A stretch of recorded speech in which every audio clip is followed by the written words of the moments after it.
Hey friends, welcome to today's video.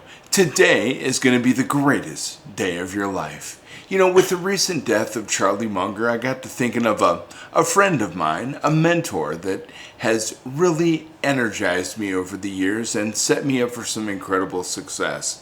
And that's Warren Buffett and all the good that's been said about Warren. And you know, it's all true.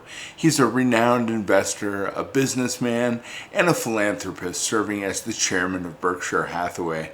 He's also been referred to as the Oracle of Omaha.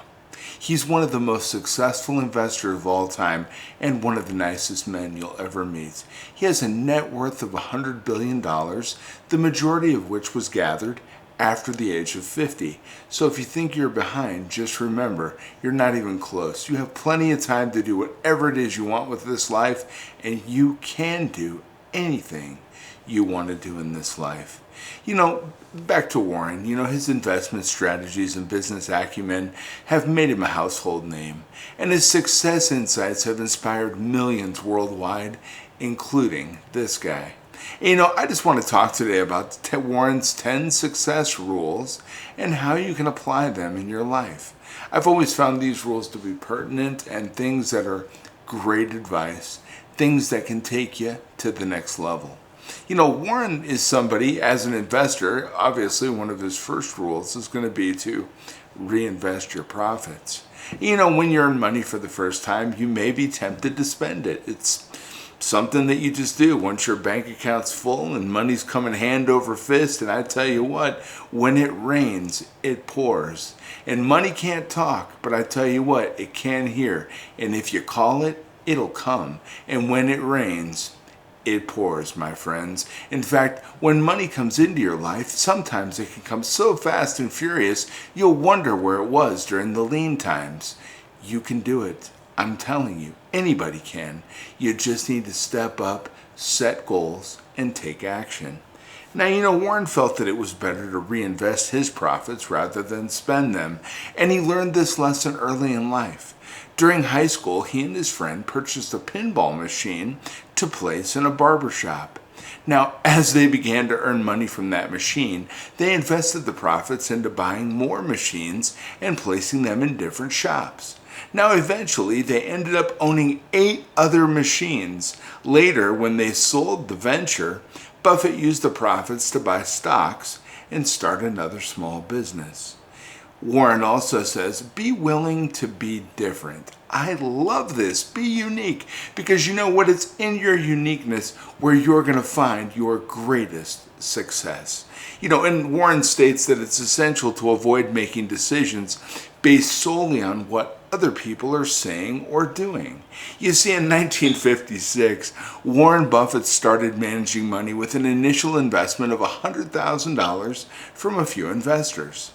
Now, he persevered despite being considered an oddball for working in Omaha instead of Wall Street and not disclosing where he invested his money.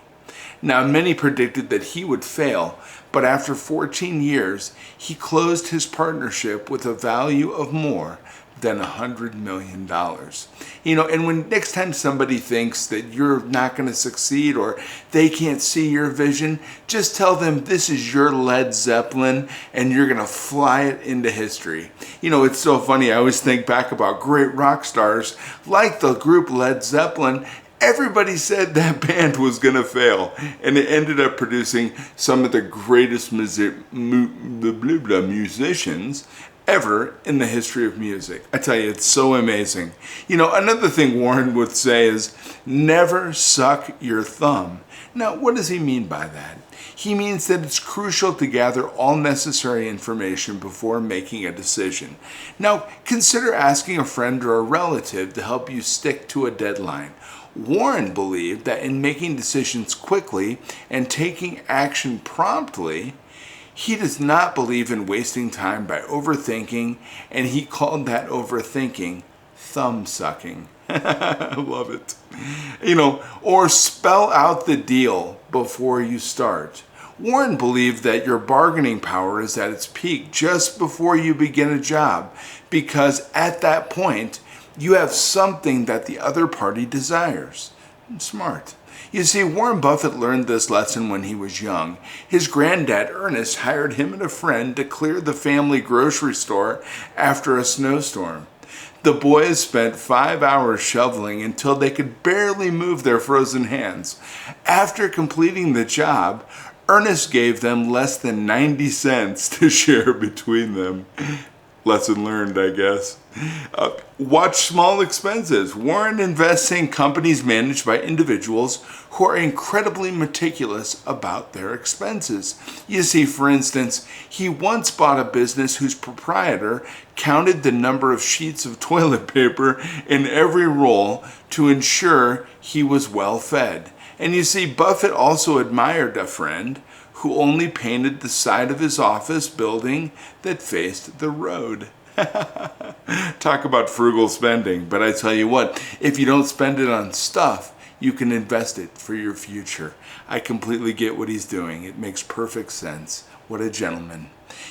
Limit what you borrow. And this is smart, especially in America today. I think this is excellent advice, not only for those of us who use credit cards and debt to garner additional value in our lives, but it's a good lesson for young people as well. You see, Warren Buffett has never taken any significant money out to invest or buy a house. He has received many sincere letters from people who thought they had their borrowing under control, only to be overwhelmed by debt later on.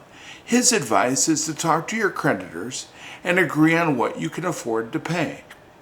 Once you have paid off your debts, focus on saving money you can use for investing. That sounds like excellent advice. Warren also says to be persistent. He says, with perseverance and resourcefulness, it's possible to triumph over a major established rival. In 1983, Warren Buffett purchased the Nebraska Furniture Mart due to his admiration for the business practices of its founder, Rose Blumkin. Blumkin was a Russian immigrant who transformed her pawn shop into the largest furniture store in North America. Her approach involved offering lower prices than her competitors and being a tough negotiator.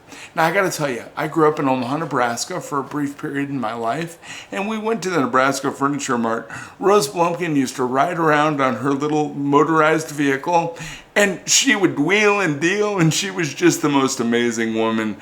The city of Omaha loved the Blumkin family, and they specifically loved Rose Blumkin. Nebraska Furniture Mart is an establishment. It's a wonderful business. I recommend them. And know when to quit. So as a teenager, Warren Buffett once went to a racetrack where he placed a bet on a race. Unfortunately, he lost the bet.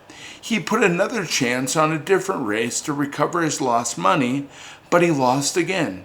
These losses left him with almost no money, and he felt terrible since he had wasted an entire week's earnings on this endeavor. This experience taught him a valuable lesson, and he never repeated the same mistake. We can all learn from that, right? When we make a mistake, we know that it's not to knock us down or to keep us away from our goals. It's a lesson learned. It's a value add that helps us to continue down the path towards achieving our own individual greatness. So you can do it as well. You see, Warren also says to assess the risks. In 1995, the FBI accused the employee of Howie, the son of Buffett, of price fixing. In response, Buffett advised his son to consider the best and worst case scenarios if he continued working for that company. After analyzing the situation, Howie realized that the risks of staying far outweighed any potential gains, and he quit the next day. Sounds like excellent advice from a father who loves his son. Fantastic. And Warren also says, know what success really means. Despite his immense wealth, Warren Buffett does not believe success should be measured by the amount of money one person has. In fact, in 2006, he pledged to give away a vast majority of his fortune to charities, with the primary beneficiary being the Bill and Melinda Gates Foundation. You see, Buffett remains steadfast in his commitment to not fund monuments in his name, such as buildings or halls. He believes that as one grows older, the measure of success in life should be based on how many people one wants to have love them, actually do love them. And that makes sense. Buffett sees this as the ultimate test of how well one has lived. And I think there's many out there in the world who love Warren Buffett, think he's an amazing gentleman. He's provided steadfast advice. His books, his knowledge gain that he's shared with the world has changed thousands, if not millions, of lives. I want to thank you today, Mr. Buffett. You're a wonderful individual. Thank you for your mentorship, your kindness, and for being there. You're an amazing man. And friends, I want to thank you for sticking with me today and for listening to this story about the amazing gentleman, Warren Buffett. It's incredible, isn't it? I just love it. Listen, I care about you. I believe in you. And because I do, I just wanted to share this story with you. I hope you get something from it. I hope it motivates you and inspires you. Remember, the majority of Warren Buffett's success and wealth came after the age of 50. So we have time. There is tons of potential left in the world for us to take advantage of and for us to garner the type of success and life we would like to live. I'll be back tomorrow with some really great stuff. Don't forget, friends, you're worth it and I care about you. I'll be back tomorrow. Take care.